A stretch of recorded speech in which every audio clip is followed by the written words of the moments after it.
नमस्कार विद्यार्थी मित्रांनो, एकलव्य स्पर्धा परीक्षा मार्गदर्शन अभियानात मी प्राध्यापक गजानन पाटील तुमचं खूप खूप स्वागत करतो। मित्रांनो, आपण जो चॅप्टर डिस्कस करत आहोत ते चॅप्टर म्हणजेच नागरिकत्व। आपण लास्ट लेक्चर मध्ये डिस्कस केलेलं आहे की भारताने एकेरी नागरिकत्व स्वीकारलेलं आहे आणि ते जे काही नागरिकत्व आपल्याला भारतामध्ये प्राप्त होत असते त्याबद्दल एमपीएससी मध्ये दोन प्रकारचे प्रश्न विचारले जातात। ते आपण लास्ट लेक्चर मध्ये पाहिलं होतं। ते दोन प्रकारचे प्रश्न म्हणजे कोणकोणते, तर आपण ते जस्ट एक थोडक्यात बघूया। ते म्हणजे फर्स्ट आपण असं म्हणू की नागरिकत्व मिळणे आणि नागरिकत्व रद्द होणे। म्हणजेच एक्झाम मध्ये विचारलं जाते की नागरिकत्व हे कोणत्या माध्यमातून प्राप्त केलं जाऊ शकते, तर भारताचं नागरिकत्व हे कशा प्रकारे रद्द केलं जाऊ शकते या संदर्भात आपल्याला परीक्षेमध्ये प्रश्न विचारले जातात।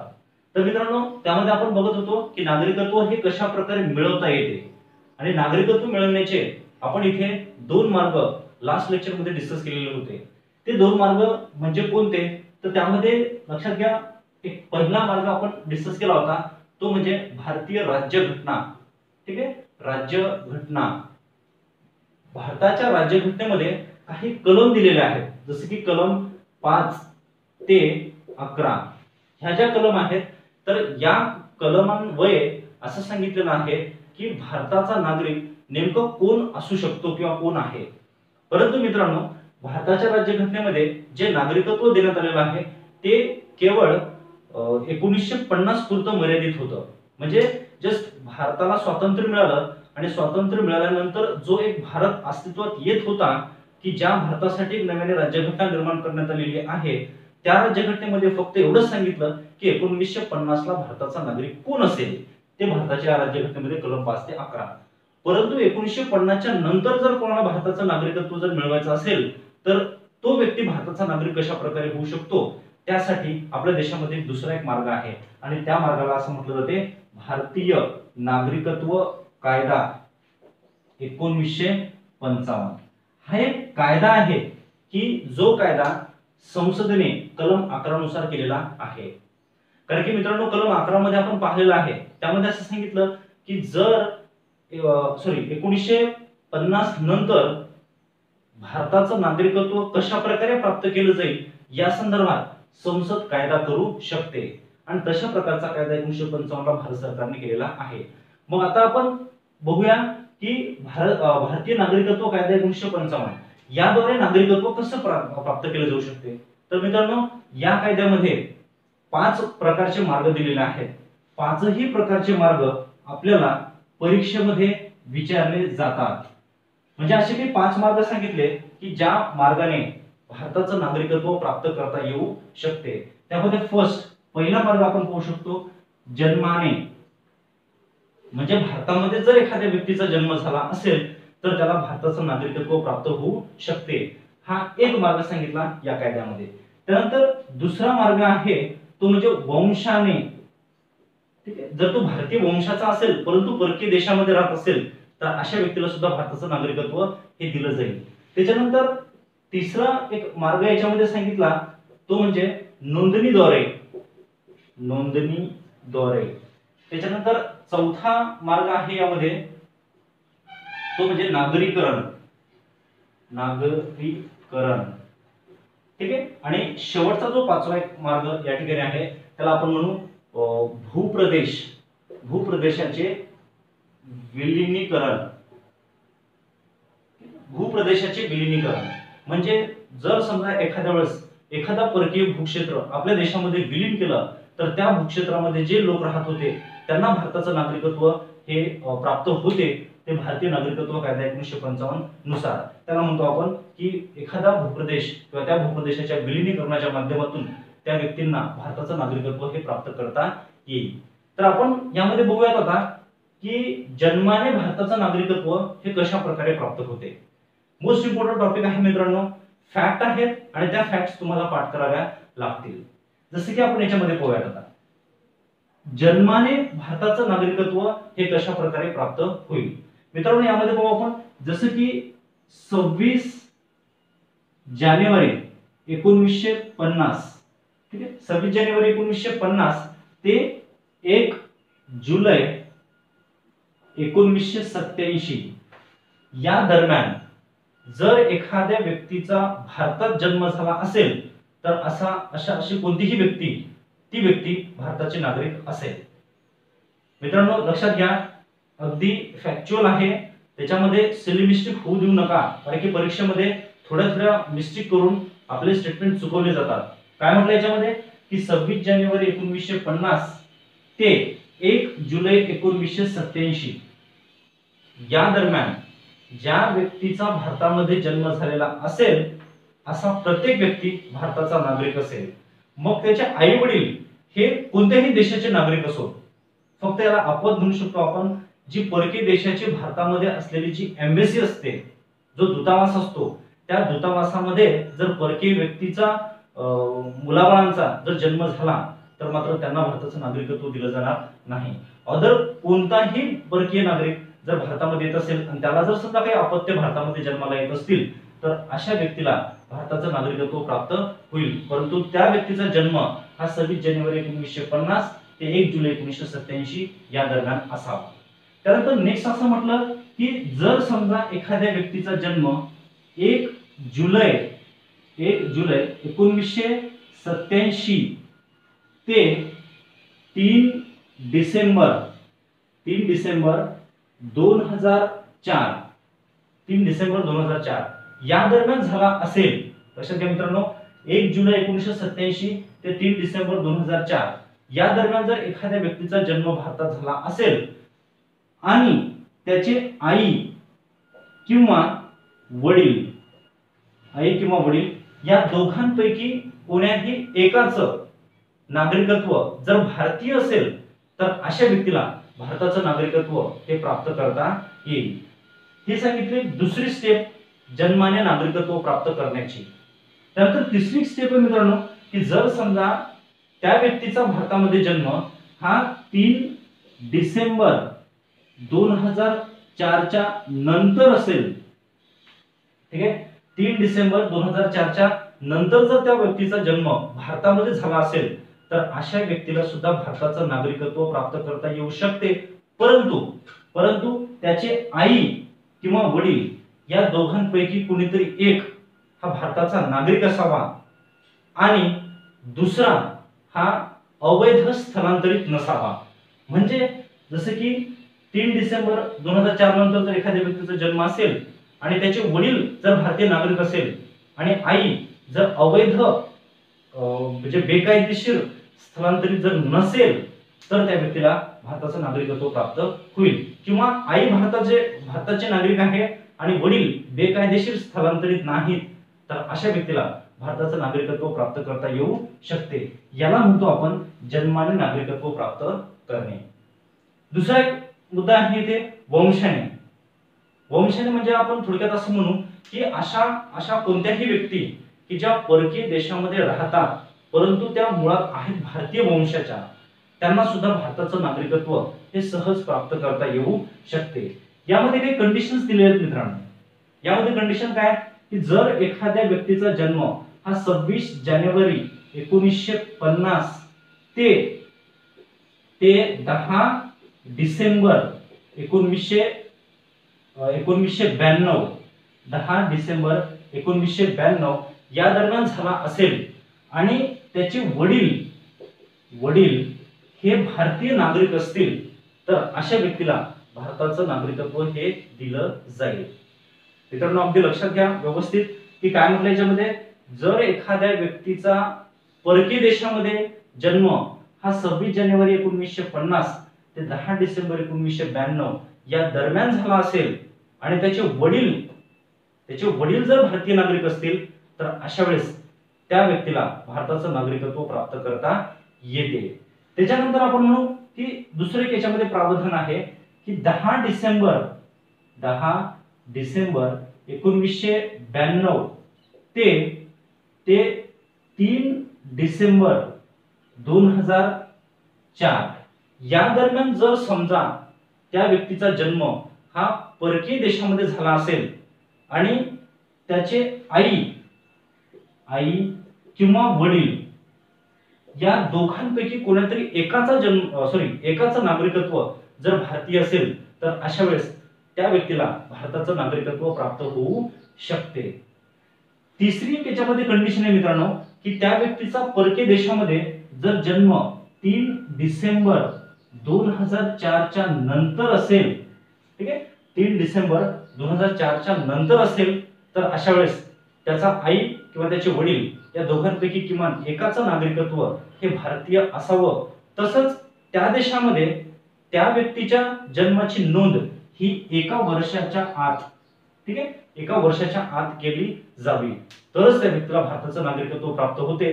आणि जर समजा त्याच्या जन्माची नोंद 1 वर्षाच्या आत केली नाही आणि नंतर जर नागरिकत्व पाहिजे असेल तर मग मात्र केंद्र सरकारची परवानगी काढावी लागते.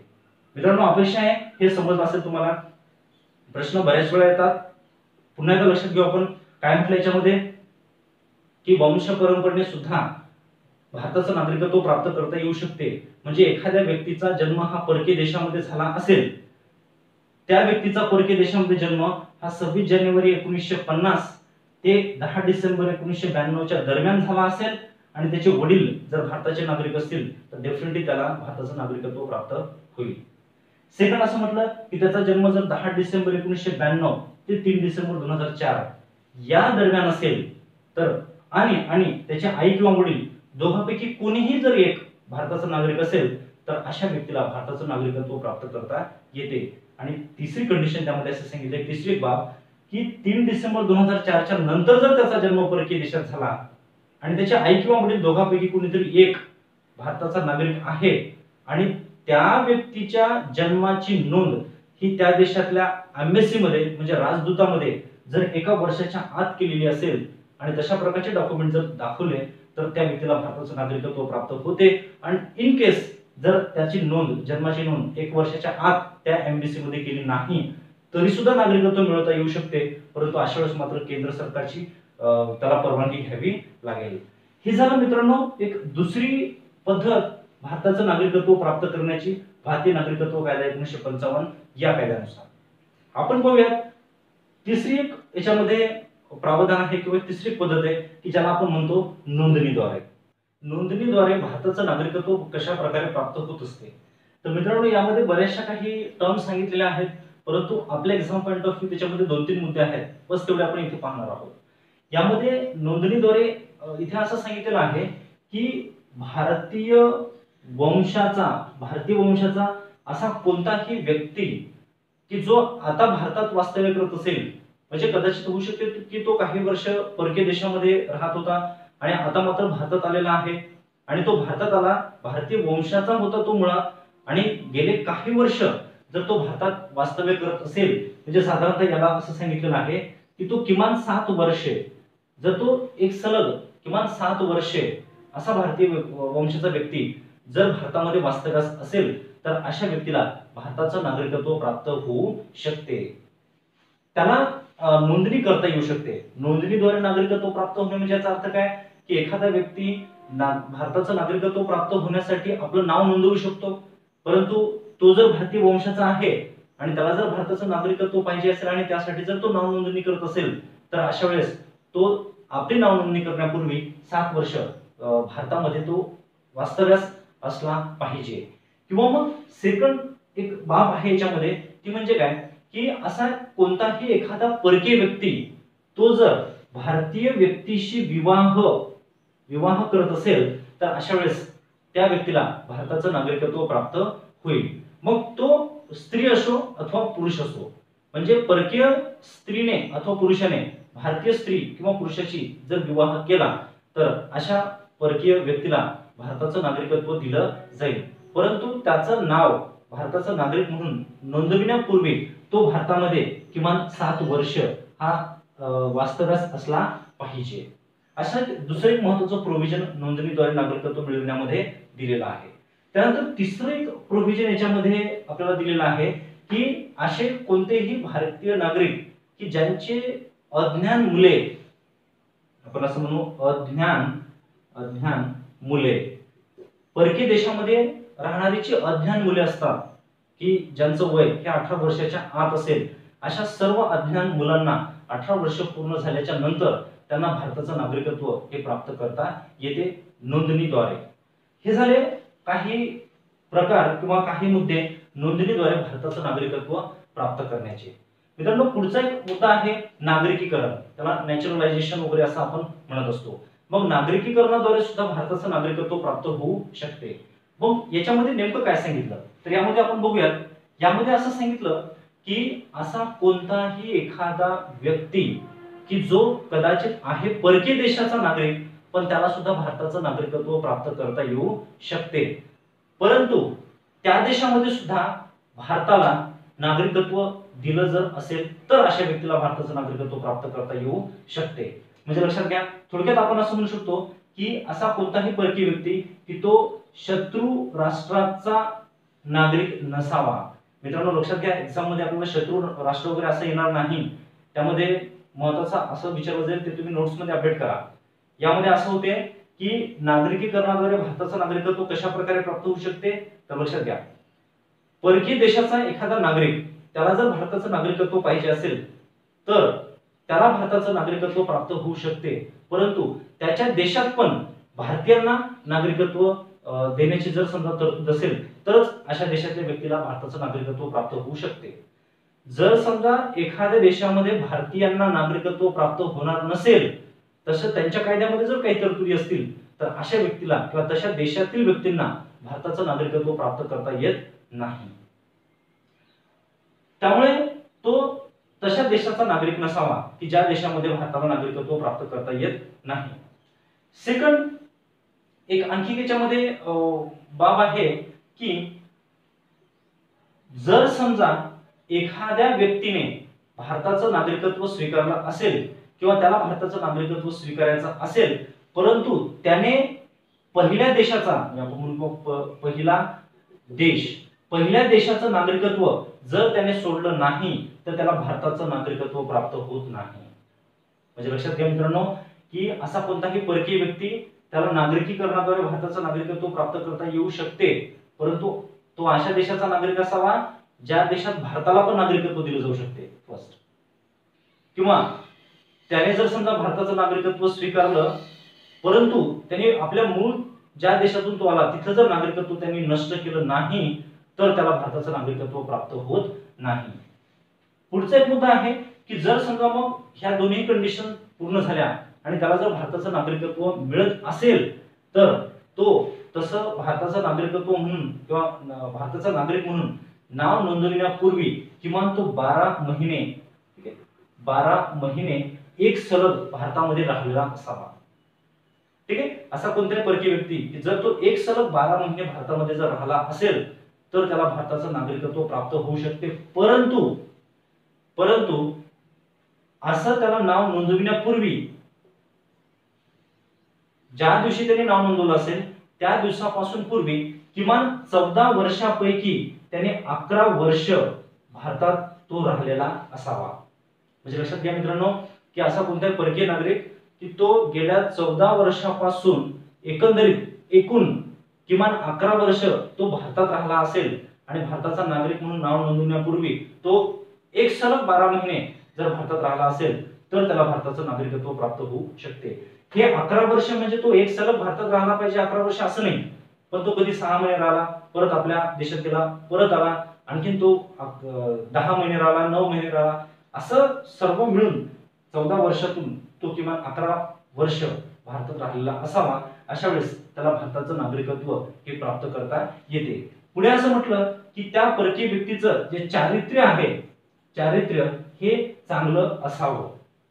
त्यानंतर एक शेवटची तरतूद आपण याच्यामध्ये पाहू की भारताच्या राज्यघटनेमध्ये जे परिशिष्ट 8 सांगितलेलं आहे त्या परिशिष्टातील ज्या काही लँग्वेज आहेत भाषा आहेत त्यापैकी किमान एका भाषेचं त्याला ज्ञान असावं तरच त्याला भारताचं नागरिकत्व हे प्राप्त होऊ शकते. म्हणजे अशा प्रकारे मित्रांनो नागरिकीकरणाद्वारे परकीय व्यक्तींना सुद्धा भारताचं नागरिकत्व हे प्राप्त करता येऊ शकते परंतु ह्या काही कंडिशन्स दिलेल्या आहेत.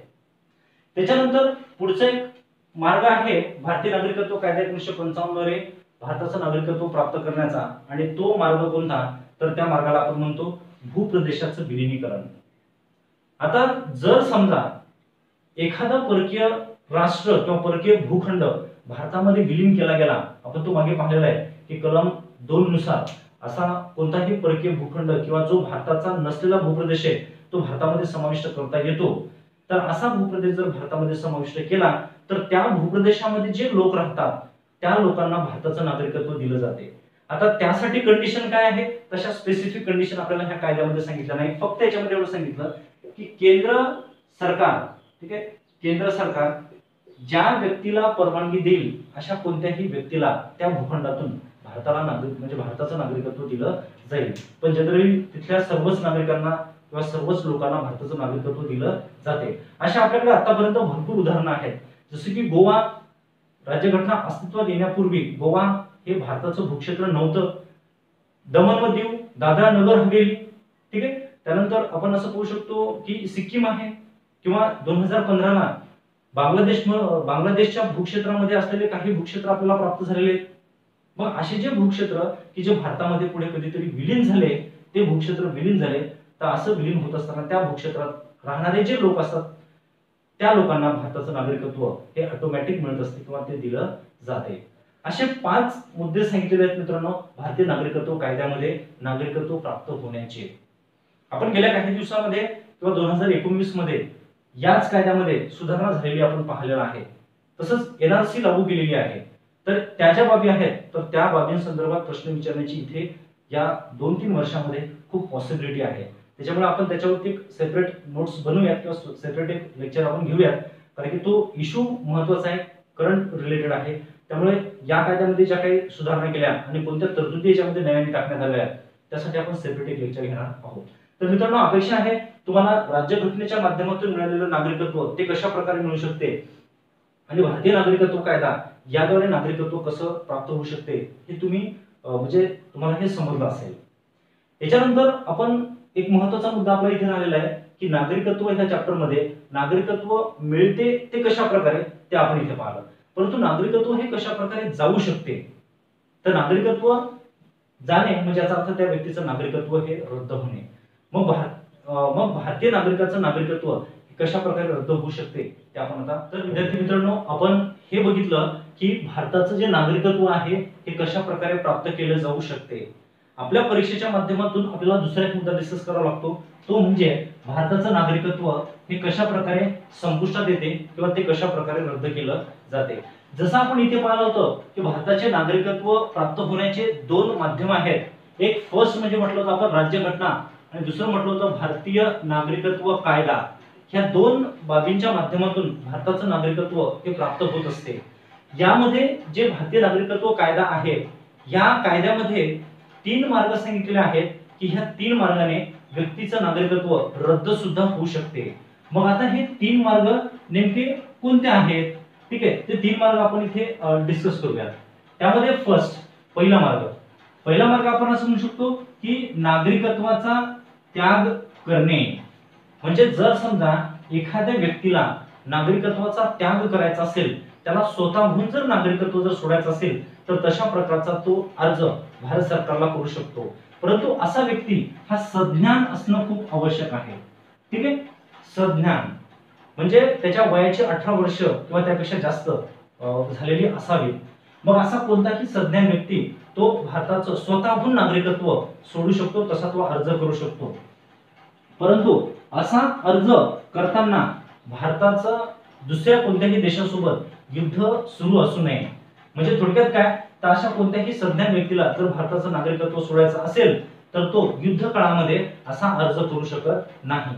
एक दुसरी बाब याच्यामध्ये आहे मित्रांनो, ती म्हणजे कोणती, की कोणत्याही एखाद्या सज्ञान व्यक्तीने जर समजा आपलं नागरिकत्व सोडलं असेल तर अशा वेळेस त्याची जी अज्ञान मुले असतात, त्याची जी अज्ञान मुले आहेत तर त्या अज्ञान मुलांचं सुद्धा नागरिकत्व हे संपुष्टात येते. परंतु इथे एक प्रावधान आपल्याला लक्षात घ्यायचं आहे, ते म्हणजे कोणतं, की ही जी अज्ञान मुले आहेत ही मुले जेव्हा पुढे सज्ञान होतील, 18 वर्षाची त्यांचे वयाचे 18 वर्ष पूर्ण होतील, तेव्हा त्यांना एक चान्स असेल की ते पुन्हा एकदा भारताचं नागरिकत्व प्राप्त करू शकतील. अशा प्रकारे हा झाला पहिला मार्ग की ज्याला आपण असं म्हणू नागरिकत्वाचा त्याग करणे, त्याला परित्याग करणे असं म्हणू आपण, ठीक आहे. सेकंड नागरिकत्व संपुष्टात येणे, संपुष्टात येणे, ठीक आहे, हा एक मुद्दा महत्वाचा आहे. खरं तर हा मुद्दा आपण भारतीय राज्यघटनेतच पाहिला होता. त्यामध्ये आपण पाहिलं होतं कलम 9, ठीक आहे. कलम 9 मध्ये जसं सांगितलं होतं की एखाद्या व्यक्तीने जर दुसऱ्या देशाचं नागरिकत्व स्वीकारलं तर त्याचं भारताचं नागरिकत्व हे संपुष्टात येते. डेफिनेटली हेच तुम्हाला इथे लक्षात घ्यायचं आहे की भारतीय नागरिकत्व कायदा 1955 यामध्ये सुद्धा नागरिकत्व रद्द होण्याचा हा एक दुसरा मार्ग सांगितला की एखाद्या व्यक्तीने जर दुसऱ्या देशाचं, ठीक आहे, दुसऱ्या देशाचं नागरिकत्व स्वीकारलं तर अशा व्यक्तीचं भारताचं नागरिकत्व हे आपोआप संपुष्टात येते, ठीक आहे. हा झाला दुसरा मार्ग नागरिकत्व रद्द होण्याचा.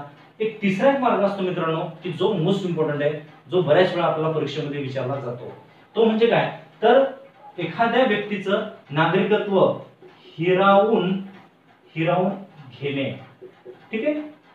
हा झाला तिसरा मार्ग. म्हणजे व्यक्तीचं नागरिकत्व हिरावून घेता येऊ शकते. गव्हर्नमेंट स्वतःहून त्या व्यक्तीचं नागरिकत्व हे संपुष्टात आणू शकते. ते का, त्याचे काही मार्ग आहेत, त्याचे काही पॉइंट्स आहेत ते आपल्याला इथे पाहिजेत.